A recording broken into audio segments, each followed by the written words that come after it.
West have civil rights protections as a minority people. So elected officials look at Jews and don't give them the same protections under the law that they give to other minority groups. And this extends to foreign policy. This extends to what we're seeing on college campuses. This is the narrative that needs to shift. We need to understand this in the prism of civil rights and human rights, and that the Jewish people and the state of Israel are entitled to the recognition and respect of these rights.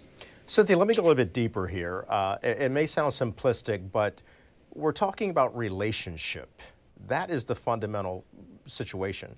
And when relationships grow tense and become embittered and divisive and then violent, many people would argue that it's time to have dialogue. Is it too late for dialogue between these opposing groups so that they understand the plight of the Israeli people as well as the plight of innocent Palestinian people? Unfortunately, I think there cannot be a dialogue. You have shown a demonstration in New York City by Islamists. I know for a fact that some of the organizers are known Al-Qaeda operatives, and that is they have been, like, for example, Mazen Mukhtar, who has been accused by the United States government that he was a webmaster for Osama bin Laden, yet he is still allowed to organize so-called civil rights movement and raise funds for his domestic and international operation. We have one of the people who was protesting is a known Muslim Brotherhood operative called Bahgat Sabr and Al-Qaeda operative who actually activated Al-Qaeda cells in the United States in October 2022. Law enforcement knows that. They have the evidence, and yet he is allowed to operate and raise funds. How are we going to communicate with people who have genocidal and homicidal tendencies? It's like talking to Jeffrey Dahmer or Ted Bundy. You can't have a dialogue with homicidal, genocidal maniacs. And so, Karis, and we lost Karis right there, but Gerard, in looking at all of this and hearing what Cynthia had to say, how do you have dialogue with the likes of a Jeffrey Dahmer? If dialogue is lost, then what does the president have to do to try to achieve any diplomatic solution to this that would bring back the Abraham Accords, which really sought to normalize the diplomatic relationships between Israel and its Arab neighbors, thereby bringing some coexistence or a peaceful existence, if you will, without the threat of terror? Well, you can have dialogue, and you need to have dialogue. The problem is, who do you have that dialogue with? Clearly, it can't be with a terrorist organization. It can't be with Hamas or Hezbollah or groups that are committed to genocide. You need to find someone else to speak with.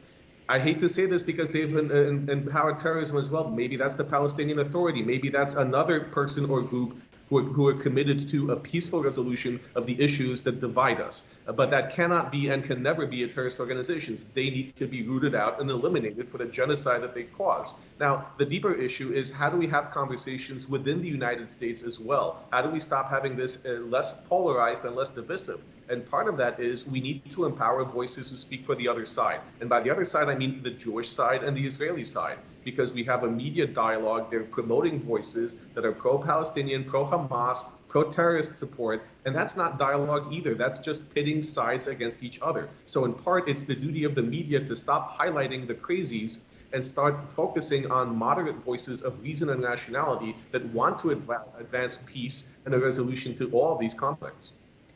And that is where we will end the conversation for now. But to your point, Gerard, it is important and incumbent upon all of us to try to have these dialogues, not only on a diplomatic front, but also on our college campuses. And how about in the homes of the American people, where Christians, Jews, and Islamic people and people of other faith practices can start having the dialogue and trying to find a way to understand each other's culture and eradicate the hate. I appreciate you both for joining us. Cynthia Farrat, as well as Gerard Falidi. Thank you. We're coming back with much more of our special coverage of the president's visit to Israel. Very important trip, and we're focusing on that. So much more to talk about and discuss. That's coming up next. Civilizations rise and fall. Millenniums, centuries, decades pass. But humankind's biggest questions remain. Life after death? Destiny or coincidence? For what do we exist?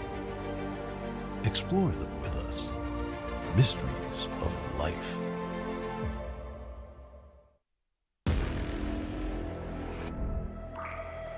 Where does this story begin?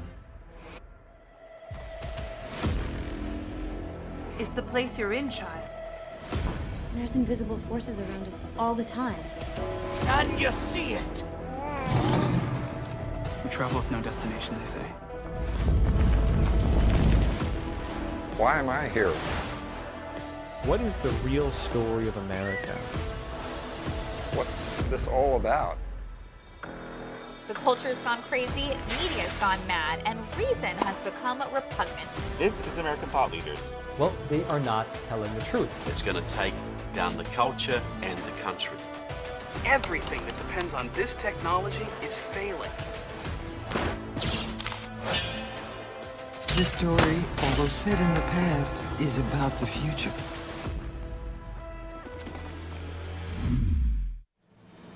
There's reporting that can be trusted. There are programs that can inspire every generation. There is a television network worth watching and sharing. Our commitment is to bring you the facts and to show you the world. We won't be divided by politics, and we won't be swayed by the dollar.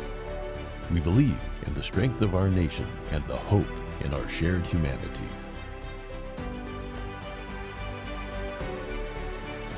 We are NTD Television, and we are proud to bring you news you can trust and programs that make you smile.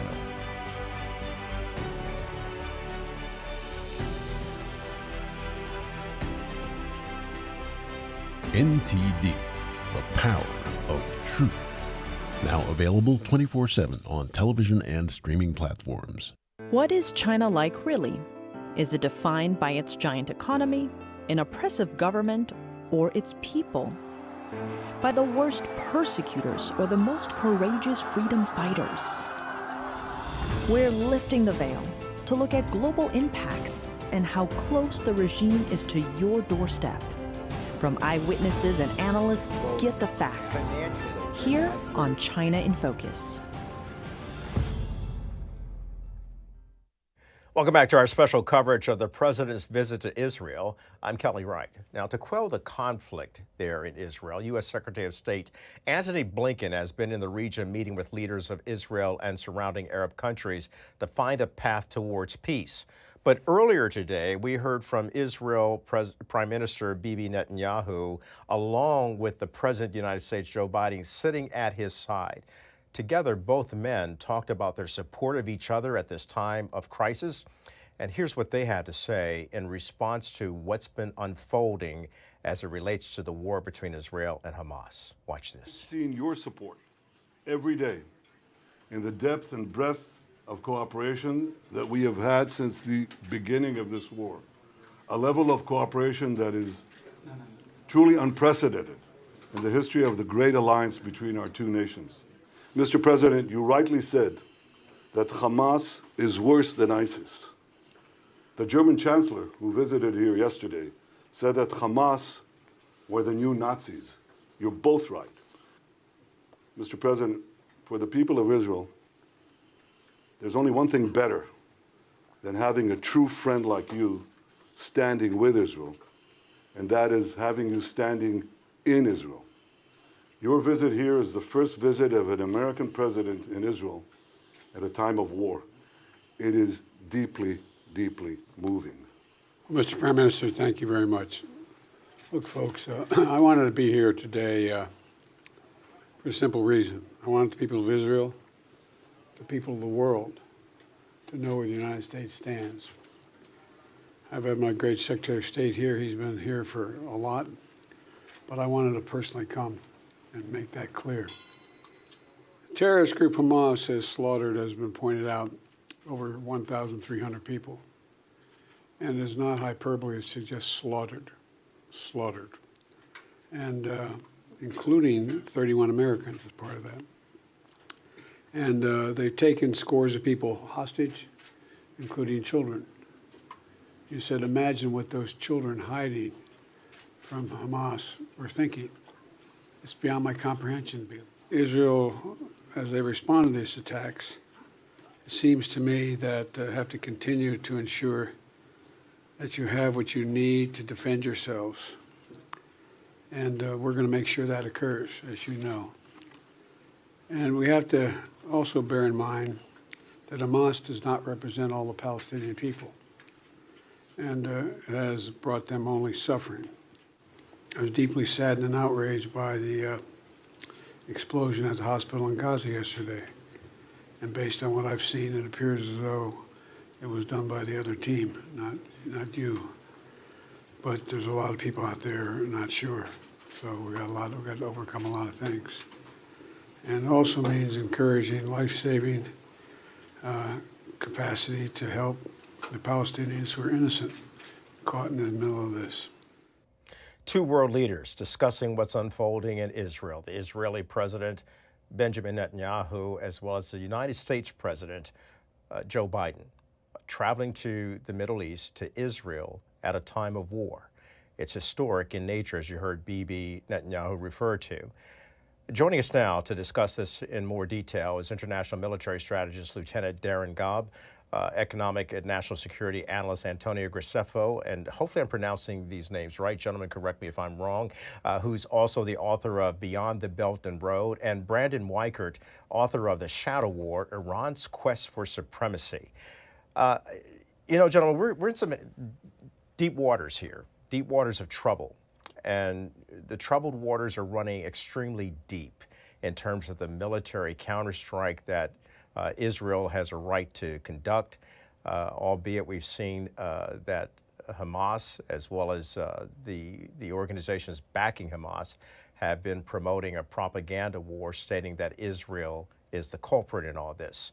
Let me start with the military strategist on this. Lieutenant Darren Gaub, how do you see this playing out from a military perspective, given the fact that the President of the United States just stated that he is there to show his unequivocal support for Israel and making sure that Israel has all of the assets that it needs, and I'm speaking of military assets in terms of defending itself against Hamas and perhaps other terrorist neighbors in their region? Hey, yeah, thanks for having me on. And yeah, you're right. This is an extremely troubling and difficult time for what's going on in the world, specifically in that region, of course. But the first thing that stuck out to me about this visit was the fact that we normally don't send a president of the United States directly into a conflict zone of this nature that has only just begun, and we also don't announce it 2 days in advance. So that was shocking to me initially, but either way, as a result, he went, and I think he displayed or attempted to pass the message of a solidarity that, frankly, he could have done from D.C., but he chose to go to Israel instead. And the harder part I have is the message that's going to be passed that when Egypt, Jordan, and the PLO both or all three canceled the meeting with Biden while he's in the area, that is showing on a global stage that they really don't take him seriously. But specifically to the military side, I would say that our ability to advise and sustain them through logistics is probably critical to Israel's success, and they certainly have the right to defend their homeland. Antonio, how do you see this playing out? I mean, to Darren's point, we've seen the Arab neighbors who were supposed to have a meeting with the President of the United States in Jordan. That was canceled. Basically, they're citing what happened with the hospital, claiming that Israel conducted that attack on the hospital, wherein Israel Defense Forces have released information, including conversations of Hamas leaders on the ground talking about they did it and it was a misfire.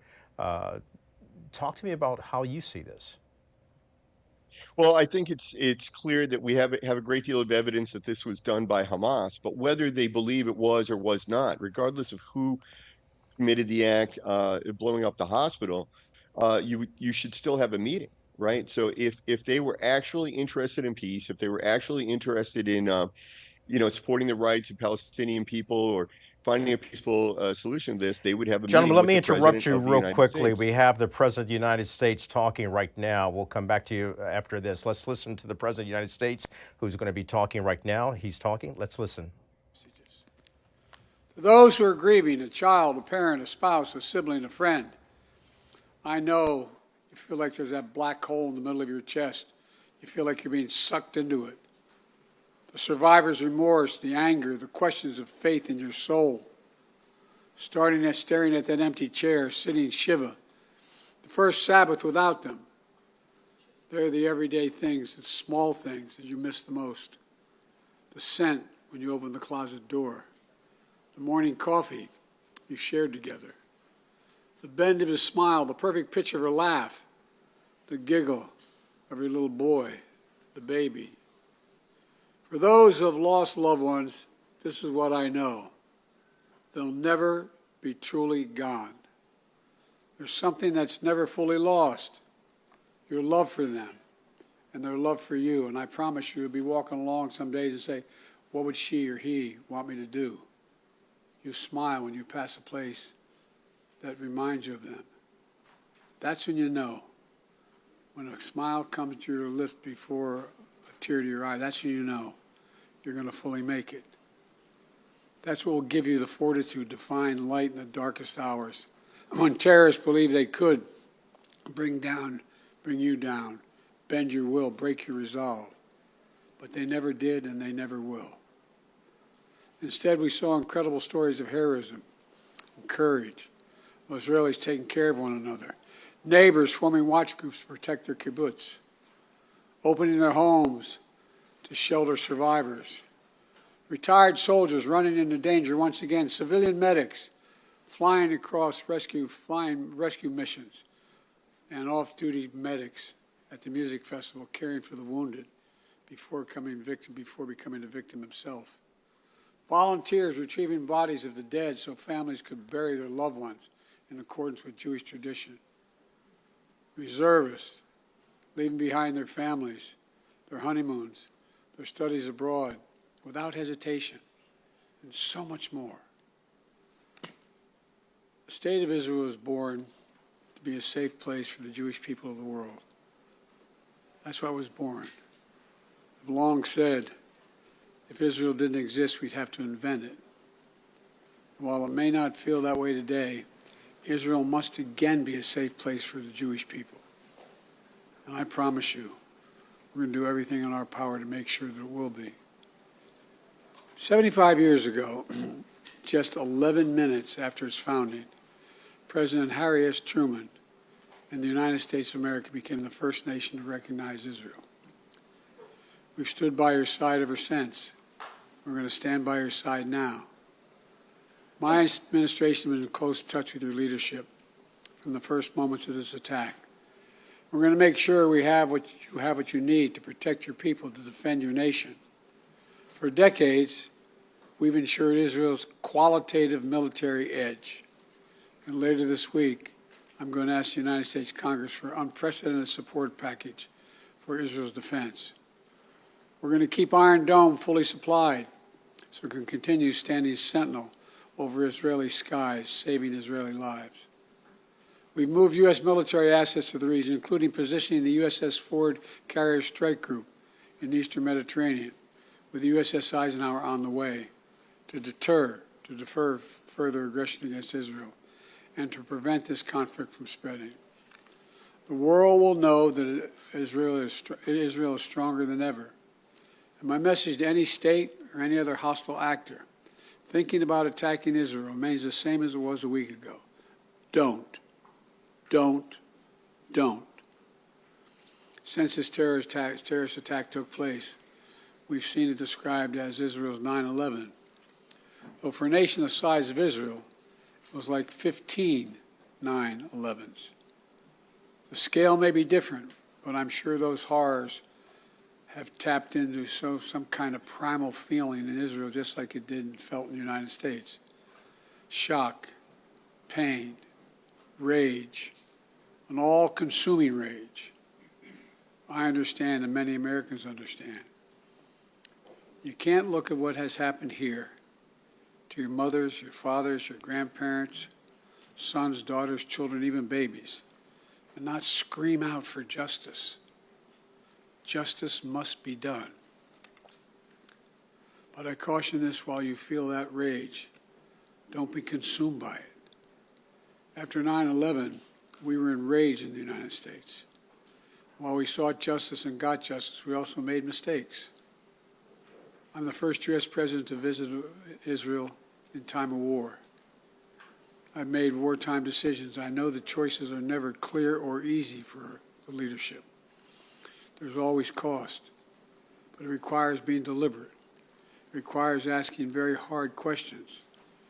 It requires clarity about the objectives and an honest assessment about whether the path you're on will achieve those objectives.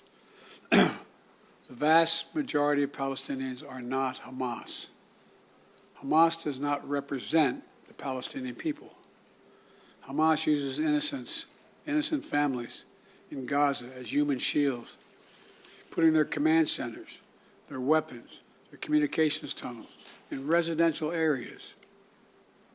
Palestinian people are suffering greatly as well. We mourn the loss of innocent Palestinian lives like the entire world. I was outraged and saddened by the enormous loss of life yesterday in the hospital in Gaza. Based on the information we've seen to date, it appears the result of an errant rocket fired by a terrorist group in Gaza. The United States unequivocally stands for the protection of civilian life during conflict, and I truly grieve for the families who were killed or wounded by this tragedy. The people of Gaza need food, water, medicine, shelter. Today, I asked the Israeli cabinet, who I met with for some time this morning, to agree to the delivery of life-saving humanitarian assistance to civilians in Gaza, based on the understanding that there will be inspections and that the aid should go to civilians, not to Hamas. Israel agreed the humanitarian assistance can begin to move from Egypt to Gaza. But let me be clear: if Hamas diverts or steals the assistance, they will have demonstrated once again that they have no concern for the welfare of the Palestinian people. And it will end.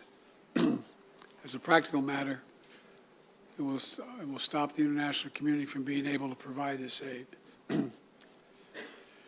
We're working in close cooperation with the government of Egypt, the United Nations, and its agencies like the World Food Program and other partners in the region to get trucks moving across the border as soon as possible.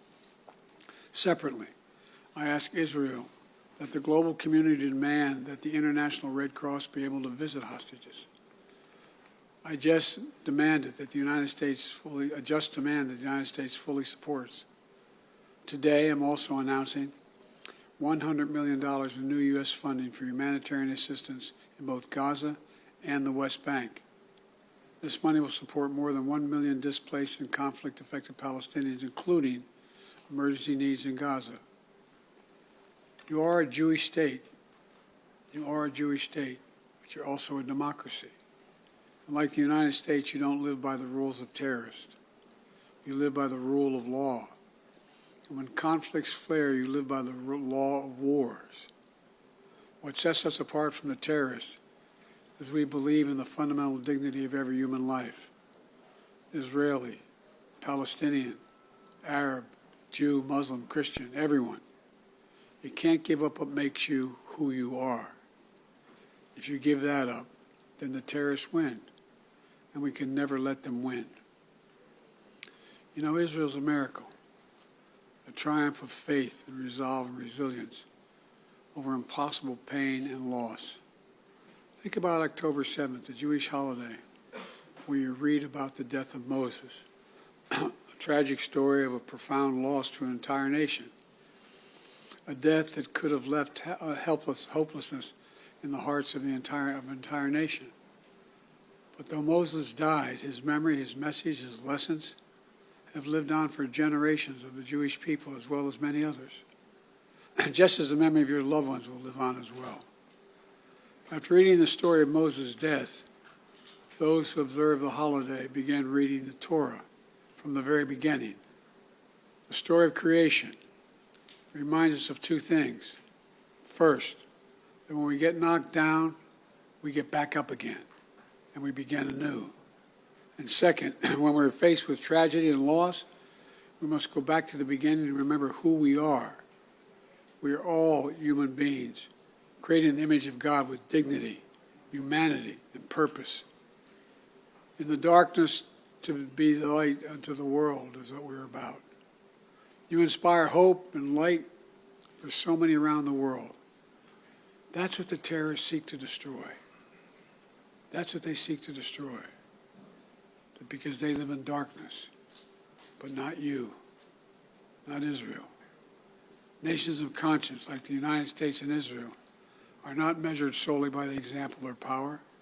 We're measured by the power of our example. That's why, as hard as it is, we must keep pursuing peace. We must keep pursuing a path so that Israel and the Palestinian people can both live safely, in security, in dignity, and in peace. For me, that means a two-state solution. We must keep working for Israel's greater integration with its neighbors. These attacks have only strengthened my commitment and determination and my will to get that done. I'm here to tell you the terrorists will not win. Freedom will win. So let me end where I began. Israel, you're not alone. The United States stands with you. I've told the story before, and I'll tell it again, of my first meeting with an Israeli prime minister 50 years ago as a young senator. I was sitting across from Golda Meir at her desk in her office. And she had a guy who later became prime minister, sitting next to me, just before the 1973 Yom Kippur War. And she flipped the maps up and down, telling me how bad things were and how terrible they were. All of a sudden, she looked at me and she said, "Would you like a photograph?" I looked at her. She got up from her desk and walked out into that hallway. I think it's marble flooring. Walked out in the hallway. We walked out and there were a bunch of photographers standing in front of us. We were standing shoulder to shoulder. Without her looking at me, she said to me, knowing I'd hear her, "Why do you look so worried, Senator Biden?" And I said, "Worried? Like, of course I'm worried." And she looked at me and she didn't look. She said, "We don't worry, Senator. We Israelis have a secret weapon. We have nowhere else to go." Well, today, I say to all of Israel, the United States isn't going anywhere either. We're going to stand with you. We'll walk beside you in those dark days. And we'll walk beside you in the good days to come. And they will come. As you say in Hebrew, which I'm not going to attempt to do because I'm such a terrible linguist, I'll say it in English. The people of Israel live. The people of Israel live. Israel will be safe, secure, Jewish, and democratic state today, tomorrow, and forever. May God protect all those who work for peace. God save those who are still in harm's way. Thank you very much. Mr. President, what is your red line that would prompt U.S. military involvement in this war? President Joe Biden walking off, just speaking to the people of Israel with his address there and making a profound statement about that the United States will unequivocally stand with Israel. The president also pointing out that he's going to give $100 million in humanitarian aid to Gaza and the West Bank. And it's a very important development. He also states that when he returns to the United States, he will be reaching out to members of Congress to provide more aid to not only the Palestinian area, but also Israel, of course, in helping Israel shore up its defense. And also stating that while he defends Israel's right to defend itself, he also cautioned that humanitarian aid must be given. Important note that the president made in his speech is that he was able to broker an agreement with the Israelis about providing and helping a transport of humanitarian aid to the Palestinian people. The president stating that it will go directly to the Palestinian and not go through the hands of Hamas, which would only turn it around and misuse it. So joining us now to drill down on what the president had to say is military strategist Lieutenant Darren Gobb. He's economic national security analyst, and Antonio Graceffo, who's also the author of Beyond the Belt and Road. And they're joining us now to talk about exactly what we heard from the president. I mean, the president was very clear. He was saying that he does not support Hamas. He called Hamas a terrorist group and said that as a result of Hamas being involved, it is a problem that will continue and that Israel has a right to defend itself. But most notably, I think the news coming out of this is that humanitarian aid will be allowed to flow through to the Palestinian people, and then also being able to provide $100 million to ensure that people get the help that they need in a humanitarian standpoint. How can he ensure that this money doesn't end up in the hands of terrorists? Darren? Well, I think we've seen so far that the challenge is exactly that, is where does money actually go? Where does humanitarian aid actually go? And anytime that you lay your hands off of that directly from the United States and watch it go into the Middle East, there's a greater chance that it goes into the hands of the terrorists, no matter what your intentions are, no matter how hard you work at making sure it goes somewhere else. So how he does that, I would be curious also to see how that is done. I'm not confident, given the history of the region and all the examples we have of money and humanitarian aid being misused or being diverted by those who actually have the control of it once it reaches the region. Well, to your point, Brandon, when I covered the war in Iraq, there were many humanitarian gifts given, and Brandon, I want to bring you in here.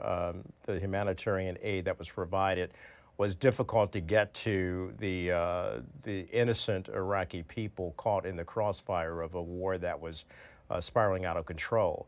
To Darren's point, is that likely to happen in this particular situation? Albeit Israel is very keen on how to defend itself and defend others, but we're talking about getting humanitarian aid into the Gaza Strip, where Hamas has control.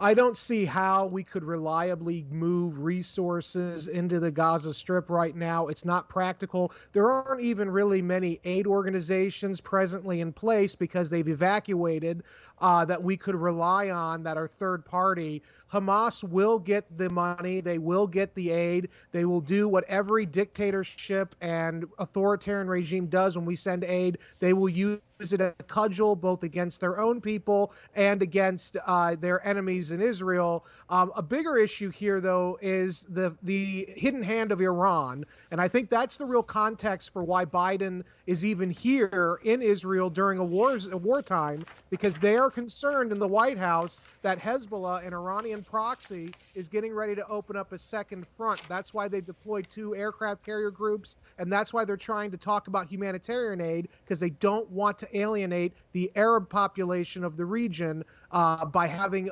exclusive reliance on Israel. So they're trying to signal this. But the real issue here is hidden Iranian hands, and their fingerprints are everywhere on this thing. Antonio, your response to what Brandon is saying, because if Iran's fingerprints is all over this and it's causing the President of the United States to make a pivot for humanitarian purposes, how do you see this? Yeah, I completely agree. I believe that the big issue here is the escalation, and of course Iran is the wild card. Iran backs Hamas. Iran backs Hezbollah. It's absolutely true that there's no way to get anything into Gaza without it falling into the hands of Hamas. Remember that Hamas, this is not like the IRA in Ireland. The Hamas is the authority in Gaza, so nothing can enter into Gaza unless it goes through Hamas hands, and they tax everything, and they will control the distribution of that aid. And as the other expert said, this will be used as a cudgel against the people. It'll be used as a weapon against the West.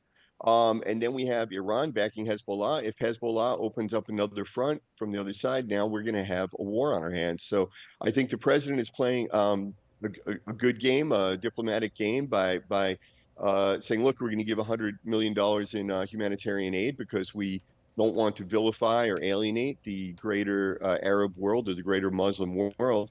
But that money will definitely go to Hamas.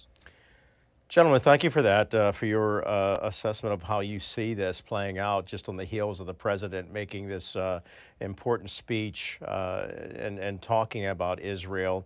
I want to thank you for being here to weigh in on this issue and certainly pointing to the hard act of diplomacy in getting that money into the right hands of the Palestinian people, because historically we've seen situations like this under the duress of war where it has not gone the right way, but it's spiraled out of control sideways. We'll continue to follow the developments. Gentlemen, thank you so much. We're coming back with much more of our special coverage of the president's visit to Israel. We'll be talking more about this. Again, the president pointing out his unequivocal support of Israel and giving Israel what it needs to defend itself against Hamas and terrorists. Back with more in just a moment. Stalin, who was one of the worst genocidal maniacs in history, up to 20 million people killed under his reign. He takes somebody who is a threat to him, and rather than necessarily just taking them out back and shooting them, they would invent charges against somebody and convict them of that, and then unfortunately oftentimes followed by quick sentences, often of execution. And you see the same thing in Maoist China. You see the same thing in any number of banana republics, Cuba, Central America. It's a common refrain where whatever side is in power decides that they are going to either discredit or maybe even eliminate their political opponents through law enforcement and through the judiciary. And we're in the early stages of that happening right now. But we see many, many occasions right now where federal law enforcement targeting people based on politics. It's an extremely dangerous time.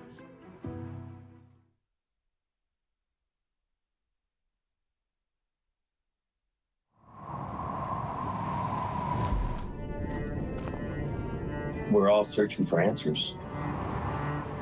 I grew up on the Great Lakes. I sat on the shoreline looking up into the sky a lot. It opens your curiosity. I just knew that there was some power that is deeper than what we realize. That God is bigger than what we realize. We limit God because we're limited in our thinking. In my soul, I wanted to learn. I wanted to understand better why we're having all these problems in life. I subscribed to Epoch Times some time ago, and once I cannot help but fall on a title called How Humankind Came to Be. It just makes you realize that we're a speck of sand on a beach. When I finished that article, I had tears of joy. When I read it, I was like, wow, because it resonated with me. It hit me. I felt like, yeah, that's what I think too. I really kind of enjoyed reading the part about the karma, working off the bad karma. That spoke to me in a language different than you hear in traditional biblical discourse, but the essence is the same. I'm a Christian, but what Mr. Lee said didn't seem to conflict with anything that I've ever encountered. It gave hope that there is a presence, there is a force. Look into it. It feels like the right thing to do.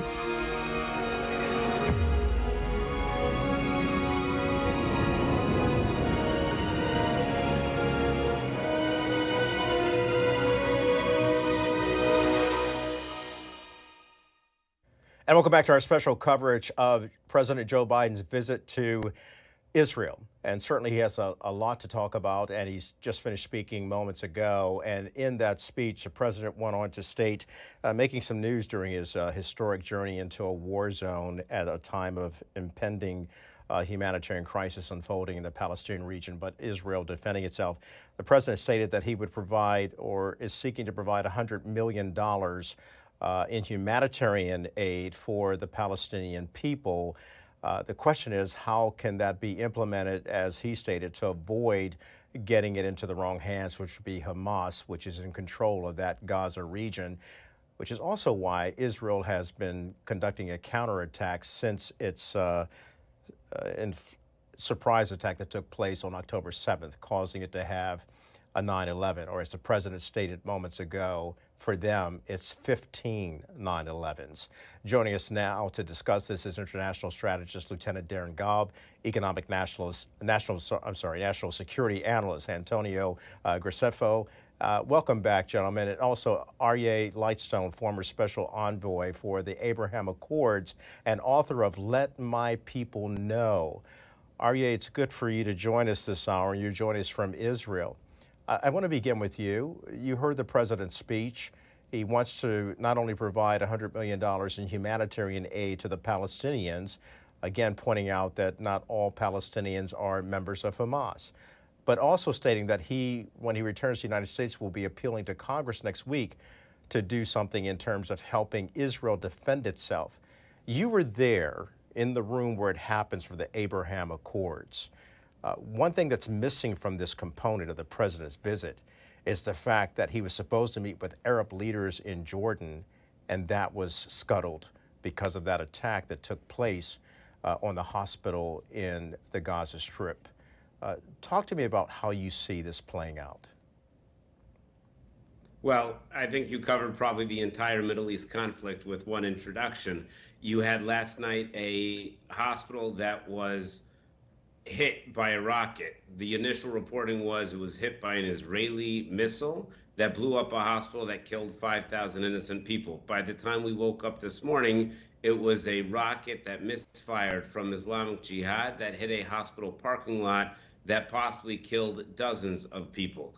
But the initial reporting by the New York Times and others essentially set off a jihad in Arab cities across the region.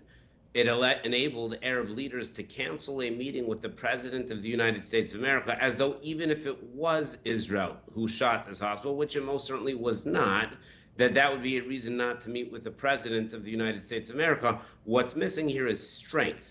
When we go to the region, when the President of the United States of America goes to the region, people meet with the President. The fact that he came and he hugged the Prime Minister of Israel and the President of Israel, fantastic message. The fact that he couldn't get a meeting with other regional allies of ours shows enormous weakness, and I have to tell you, I am terrified about the current security situation. Aryeh, you bring up a point, and I've got to ask you again to follow up to that statement that you just made. You know, in the Middle East recognizes the strong man. You just talked about strength, and now you're talking about the fact that President Biden has not conveyed enough strength for those in the Middle East to recognize him, respect him, and to meet with him. Is this a slap in the face against the United States? As well as Israel, and you've raised a question. You're concerned about security now. Yeah, of course it's a slap in the face. The United States of America 3 years ago, when President Biden was inaugurated, said he's going to pivot away from the Middle East. He took our strongest allies, like Prime Minister Netanyahu, who has not invited to the White House yet, and ignored him. He took MBS, the Crown Prince of Saudi Arabia, and said he was going to be a pariah. He took the leaders of the Abraham Accord countries who made peace for peace and did not elevate them, but instead denigrated them. And now when we need our allies around the world, they're letting the president know that they are not democracies. They will be here for the next 25 years, and they won't be pawns in his current play. That's not good for America, and the diagnosis of this is we as America cannot have a Republican foreign policy and a Democratic foreign policy. We must have an American foreign policy. And what we're seeing today is the result of such a disjointed policy. I'll make just one more comment briefly. Israel needs to restore deterrence. And therefore, the United States of America needs to help Israel restore deterrence, or this will happen again and again and again. Israel cannot let that happen and must make that message exceptionally clear. We thank you for that, Aryeh. Lieutenant Darren Gobb, you're a military strategist. To the points that we just heard from Aryeh, who worked and was in the room where it happens for those Abraham Accords, which were historic, unprecedented. Militarily, the security situation is very, very, very dire for Israel. It is surrounded by, as many people know, by Arab nations that can pivot and actually start a regional war. What are your concerns from a military standpoint for Israel? What must it do? Well, I think Ari is absolutely correct in that it has to reestablish what it once already had. And then the question after that is how far do they go to make sure this doesn't happen again? And I think it's pretty clear that Netanyahu has the desire to just make Hamas disappear. No one can blame him for that. I think at this point, with the Gaza Strip and everything going on there, that Hamas and the majority of the people there will never have the desire to live in peace with Israel. And frankly, most of the Muslim nations throughout the Middle East don't want the Palestinians to live in peace with Israel either. So given those facts, my concern is, as it has been from the beginning, that all these incidents like the hospital in Gaza City will continue to create small brush fires that will continue to spread across the Middle East. The people who take advantage of these types of incidents are looking for the excuse to make the war bigger. They're not seeking the actual truth. And we should remind ourselves of that every time we see an incident like this occur. So my biggest concern is how fast does this spread and where does it spread? Yeah, let me bring in national security analyst Antonio Gracifo on that point. Antonio, Darrow just made the point, how fast does it spread? Where does it spread? We're talking about the possibility of a regional conflict, which is one of the reasons why the President of the United States is there to try to prevent that and actually step in to keep it from happening. But regionally and beyond, it could spread in terms of those who are studying this very closely, and that would be the adversaries of the United States as well as Israel. And we're speaking of Russia, Iran, North Korea, and most notably China. Where does China fit into all of this? China and Russia have two of the most sophisticated online propaganda machines in the world. China has been exploiting this from day one. Every Palestinian civilian that gets killed, every child that gets injured, they amplify that on Twitter, on social media, and turn the whole thing against Israel, turning it against the United States. They're basically using the same playbook against Israel that they used against Taiwan, trying to isolate Israel in the world community, trying to make it look like the United States is a warmonger, Israel's a warmonger, attacking these innocent Palestinians. China has also proposed a peace solution for Israel and Palestine. It is the same one that has always been proposed, that is completely unacceptable to the Israeli people. But by proposing it, China is able to say the United States drops bombs on countries, but China comes with offerings of peace and to help them, find peace and so forth. So basically, their strategy is to isolate Israel, isolate the United States, unify the Arab and Muslim states, which of course we have to always remember that Iran is not an Arab state, but the Arab and Muslim states be unified then on a side that has China and Russia on their side against the United States and Israel. So let me ask you just a simple question.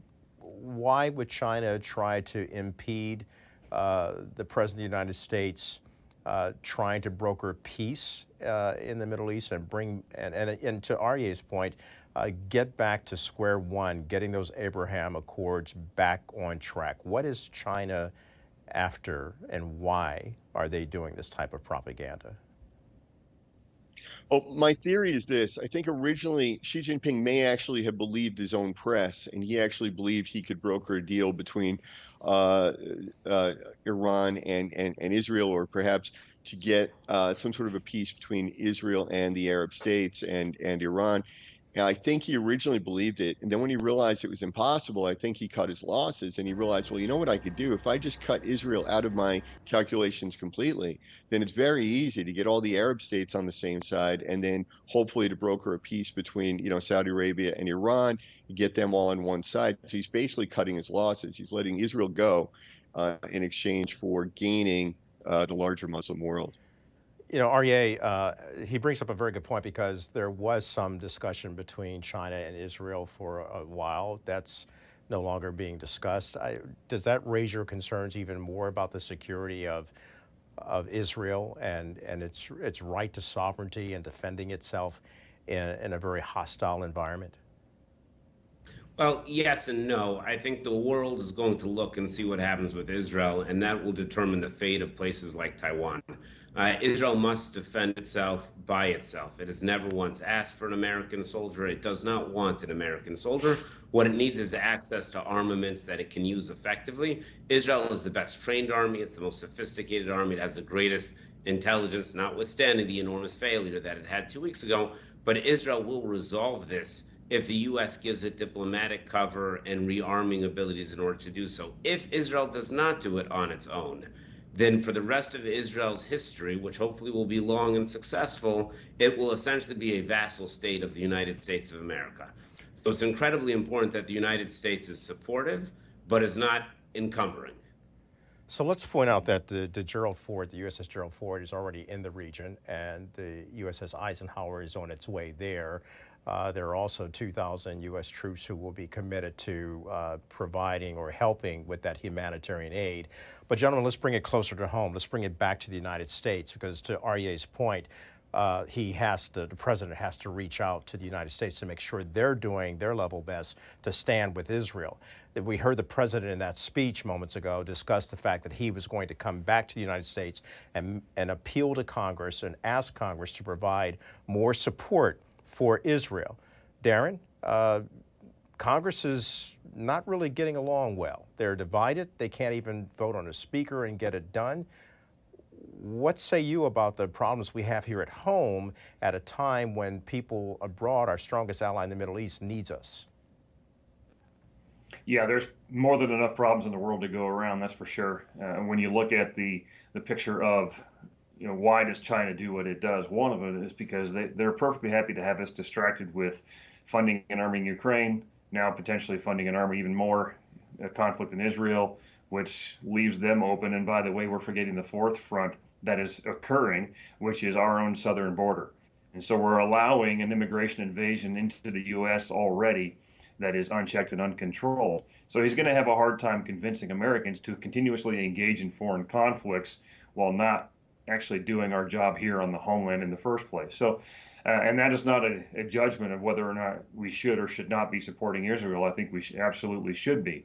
But people are getting weary of the fact that we can't even and won't defend our own homeland first. And I'm kind of curious as to why Iran doesn't just stand up and say, hey, you know what, we've got $6 billion frozen. Why don't we use that for humanitarian aid into Gaza? If they really cared, they would find a way to do that.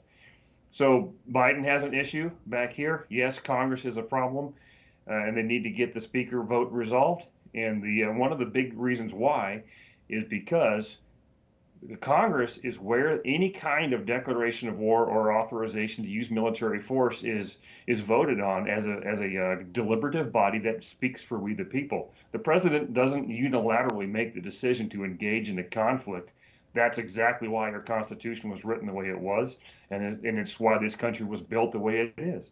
We the people accept the risk and make these decisions through the Congress, and the president executes the job of commander-in-chief when authorized to do so by Congress alone. So we got to get Congress settled. Darren and gentlemen, we've got to leave it there. I want to bring up that live shot again that we just saw of Israel. If we could go back to that as we follow the developments there in Israel right now. The President of the United States who has spoken there. We see what appears to be his convoy as he's going through Jerusalem or Israel. Darren Galb, I thank you. Antonio Graceffo, I thank you. And Aryeh Lightstone, doing so much work there on the ground in Israel. Thank you both. I thank you, all three of you, rather. We're coming back with much more of our special coverage of the president's visit to Israel. We're back in a moment. A former president of the United States for the first time in history. The public will see here as a former president is now indicted. Did he do something wrong? What was it? His liberty is at stake. But if this is about the 2016 presidential election, how could Bragg, a local prosecutor, prosecute a federal offense? Do we still have consistent accountability, or has our justice system become a partisan tool?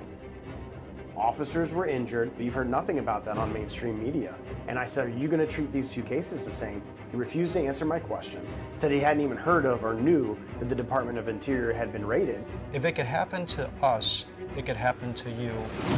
Physical assassinations are much messier these days, so you assassinate by narrative. There was a time in America when both parties were patriotic. Your efforts were to win a general election, not to put the opposition in jail or ruin them financially or destroy them. Perhaps what we need is a rebirth of our nation, a return to the moral values and principles upon which it was founded. Only by embracing these values can we hope to move forward and secure the future of our great nation.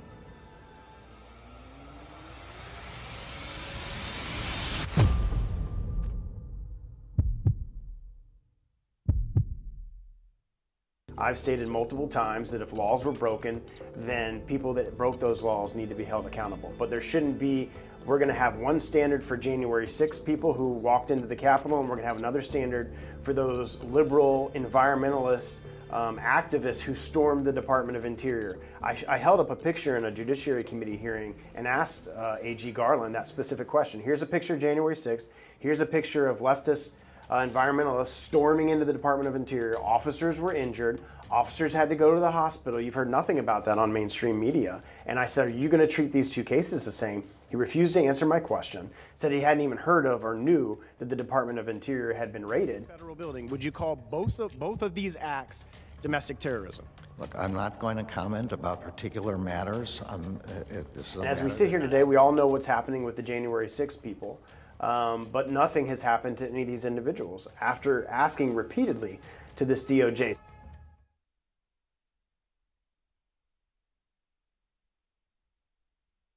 The stories that need to be told, the voices that need to be heard, the truth that you need to see. Get unbiased and in-depth news. Don't miss a beat. I'm Stephanie Cox. At NTD, we're here for you. Welcome back. We've been showing you special coverage of the president's trip to Israel, and of course it is a very important trip. It's historic in nature, the president traveling to a war zone in the Middle East. Of course, he did travel to Ukraine in February, but this one he made an announcement that he was going there, and that was to send a signal to people throughout the Middle East that he was coming, and the president spoke moments ago, pledging his full support and solidarity with Israel. And so joining us now to look to the future and find hope in these dark times are Aryeh Lightstone, former special envoy for the Abraham Accords, and Monsignor Jamie Gigantiello with the Catholic Foundation for Brooklyn, Queens. Gentlemen, I want to thank you both for joining us at this hour. Where we are right now, historically, is unprecedented. We stand on the cusp of a potential regional conflict that could spiral out of control. A lot of people watching this are at odds with each other from a cultural standpoint, and a lot of people are living in dark times. Aryeh, I want to begin with you. These dark times that have come upon the Israeli people, we heard the President of the United States point out Moses and Yom Kippur and reading the Torah and discussing how there is a sharing of faith between the Jewish people in Israel and the American people in the United States, and showing light in darkness. How did that strike you in terms of reaching out for hope in the midst of dire times? I thought that was incredibly moving. It was actually one of the reasons why the Abraham Accords were called the Abraham Accords. We all share Abraham in common. Here's one point that I want to make exceptionally clear. Immediately after the horrific attacks that occurred on October 7th, the leaders of Hamas, clearly not in Gaza because they wouldn't jeopardize themselves, they just jeopardize, quote, their people, in their luxury villas in Qatar, made a big deal about coming and doing a traditional Islamic prayer in front of the television cameras. I'm optimistic the Monsignor will agree with me. There is no God that would accept prayers like that. There is no God that is interested in having babies beheaded and women raped and children and Holocaust survivors kidnapped. That's a farce. That is not Islam. That is not anything that is represented by any religion. And the common good is what is represented by the values that they have in America, that we have in America, the values that we have in Israel, and the values that exist amongst Islam that is true to what Islam is, not this charade piece of garbage that's perpetrated by Hamas and those who are even worse than Hamas. Monsignor Gigantiello, you have actually traveled to Israel. You have a longstanding relationship with people from all walks of life. To Aryeh's point, how do you see this in terms of faith and hope and love being experienced in the midst of these troubling times and adversity? Well, I mean, I think the world as we know it has moved farther away from religion and God. And obviously Hamas and the people there that represent them really cannot say that God has anything to do with this, because this is pure evil. And going to Israel myself about 7, 8 times, and you see the people of faith, people of Muslim religion, Jewish and Christian, working together, living together. Politics is one thing, but people's lives and people are another. I think people of faith do their best to try to live side by side. And I think politics has really done them wrong, especially there in Israel and the Middle East. And the people of faith always live with hope. People of faith always live, with that, we will get out of these dark times. Because when we see the worst of humanity happening, we also see the best of humanity coming out in people. People sacrificing their own lives, helping one another. That's what faith is all about. And it really hurts to see people use faith, in the name of the evil that they do. It's just, it's very troubling. Yeah, to your point, both of you that are making, Aryeh, we often talk about religion is used as a way of promoting war, but faith is a way of used as showing love over hate and faith over fear and hope over despair, and having the resolve to defend oneself against evil forces and calling on God to be the one who breaks the stronghold. You talked about Abraham. Would that not be important to point out? It's an absolutely appropriate comment to make. I will echo what the Monsignor said.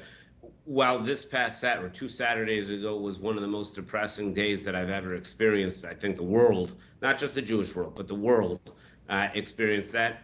The humanity that we've since discovered since then, the heroism. Let me just describe one scene that happened, and there are thousands, not tens, but there are thousands of scenes similar to this. I watched the video of these concert goers who were ambushed by these barbaric terrorists, and these police officers who were outgunned and outmanned, maybe 30-1 from a ratio, and maybe even more than that.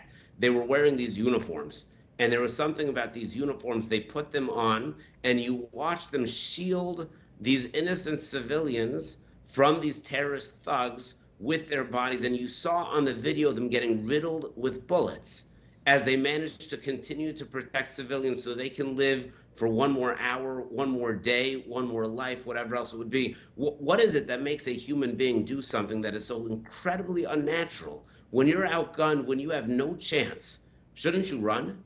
Shouldn't you give up? Shouldn't you take care of yourself?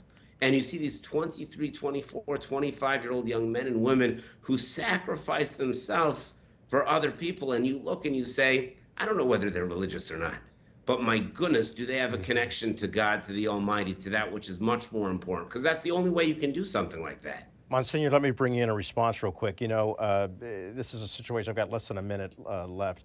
When you hear what Aryeh just talked about, is it not the equation of loving God with all your heart, mind, and strength, and loving your neighbor as you love yourself, to the point that even you give of yourself for others? Yes, and in Scripture, there's no greater love than to lay down one's life for one's friends, and even strangers. And we've seen it. We see it over and over again. When things like this, horrific things happen to people, people do not think of themselves first at that moment. They don't have time to think of themselves. They just want to help. They want to do good. And we just got to, use them as an inspiration that there is hope. There is always hope. You can never lose hope. And when you lose hope, it's all over. And no matter what happens, I have to say a little story. I remember going to Israel one time. We visited a school run by Christians, and their Jewish teachers are teaching Muslim children. And that's what it's all about. It's about people. And unfortunately, these terrorists, and I'll call them terrorists, they forget about their own people. They're just concerned about politics. and their own agendas.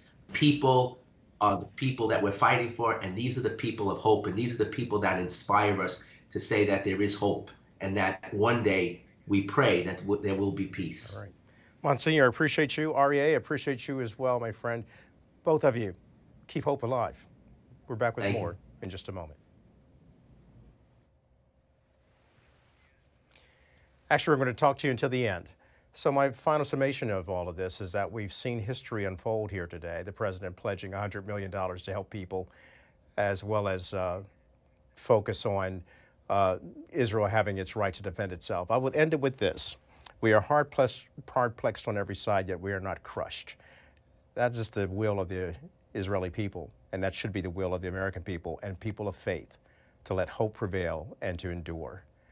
I'm Kelly Wright. This has been a special coverage of the president's visit to Israel. You can see America's Hope tonight live as well at 10 p.m. For all of us at NTD and Epoch Times, God bless you.